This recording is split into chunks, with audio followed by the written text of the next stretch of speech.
Paul Ostrowski, CEO of Care Connect. Thank you for taking time today. Welcome. It's my pleasure. Thank you. Paul, tell us briefly about yourself, your journey perhaps into the community sector, and a little bit about who Care Connect is. So I am, by background, an electrical and electronic engineer, but found my way through a really interesting circuitous path. Spent the last 20 years in home care. About 10 years of that was with an international organisation focusing on in-home respiratory support for people. And then returning to Australia, just been my absolute pleasure to work with Care Connect. The whole journey with Care Connect is we work as an independent advisor on what is possible for you to stay home for your life. It's a conversation between ourselves or one of our client advisors and an individual about what's important to them.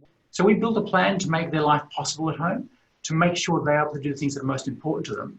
And then we turn that plan into a range of connections. We have about 900 other organisations that we work with around the country. Paul, this is a very strange time. We're physically constrained with our connections. How's that playing out between Care Connect and the client base? The biggest contagion here is contagion of fear. And for many of the clients of Care Connect, they are in the group that is most at risk. And so it's supporting those individuals with their fears, supporting their families with their fears. And remember, in the early days, there were many, many unknowns. There were just so many things we had to put in place to deal with the contagion of fear. And then, in fact, to make sure people could feel comfortably and safely supported in their homes. You were mentioning before, Paul, that there are 900 suppliers to Care Connect. Each one of those presents a point of risk to both Care Connect and to clients. How's that been working from an operational point of view? No, in the early days, there was a real fear there would not be enough home care resources around to support people who wanted to remain at home. Care Connect made connections, particularly to the largest, the most significant of the providers that we work with, and said, right, okay, we work as a collaborative network. Let's really leverage that up now. And so we've undertook to share whatever we came up with in Care Connect. If they want a policy on how to deal with a suspected case, we would share what we have and ask their permission if they have something they wanted to share.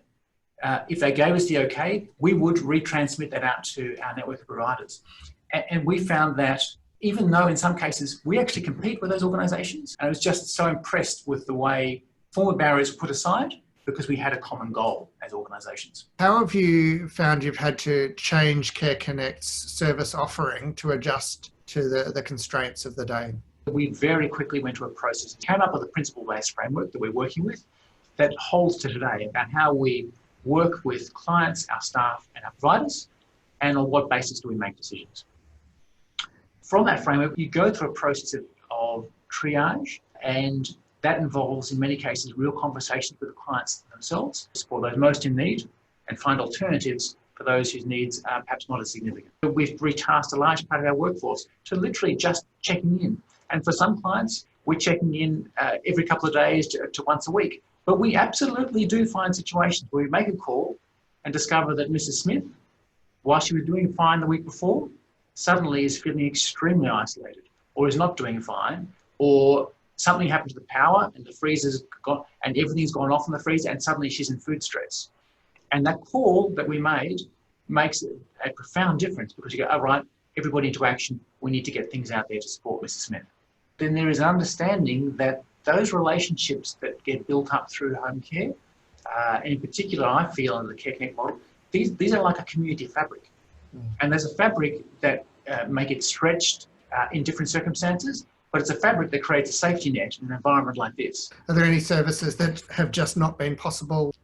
Look, there's very few that's been withdrawn. There are some which have been sort of toned back, and this comes down to frequency of service. But the flip side is just basic forms of social contact.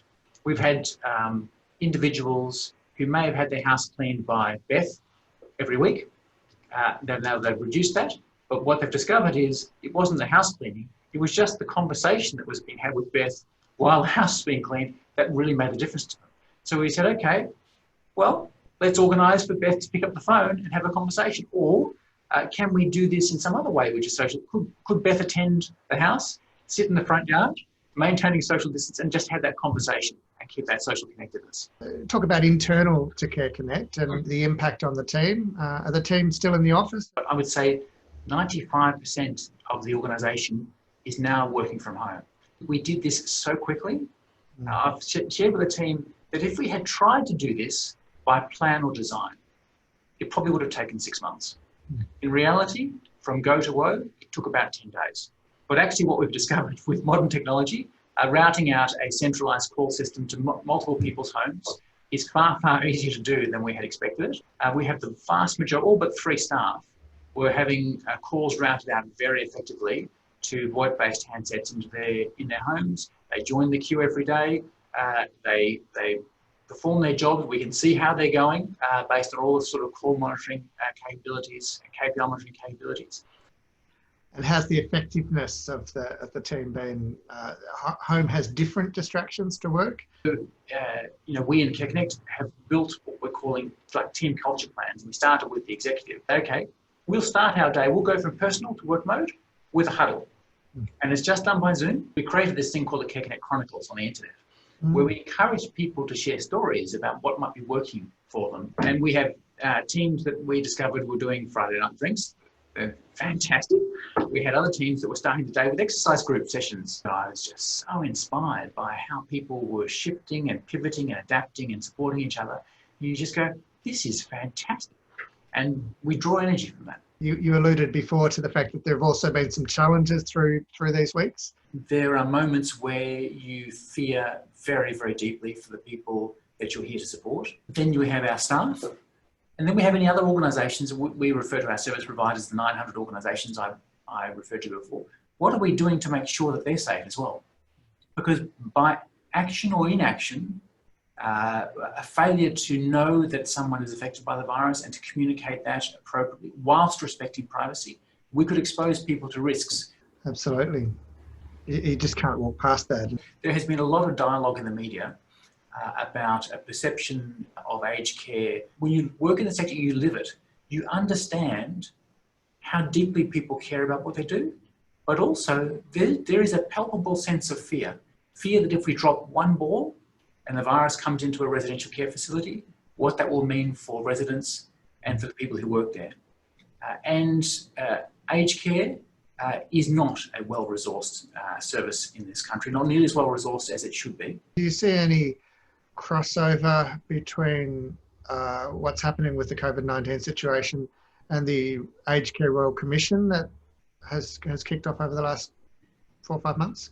I would like to think that the Royal Commission will look at the COVID response, and whilst there may be some critique with hindsight, I really hope that they look and say, but the action that was taken by the sector saved hundreds, if not thousands of lives. Well, it's a couple of years now since the block funding gave way in aged care to individualised funding. A reasonable percentage of organisations that have been struggling anyway, and then you bring a crisis into that mix. What do you think will shift in the broader landscape of where organisations serve in the aged care sector? It will be logical to think organisations will come together.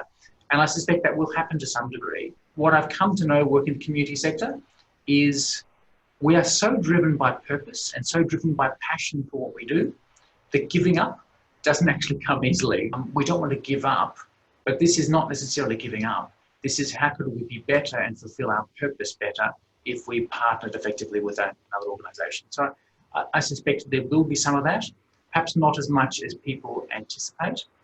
How we work, that might change quite significantly, and indeed bring better ways and more productive ways of working that will help us address that environment of maybe in the future there might be less funding than we've been working with up until now. Tell me a human story from the Care Connect journey over the last month. A story of a client who, of all things, was suffering in isolation because he became separated from his guitar.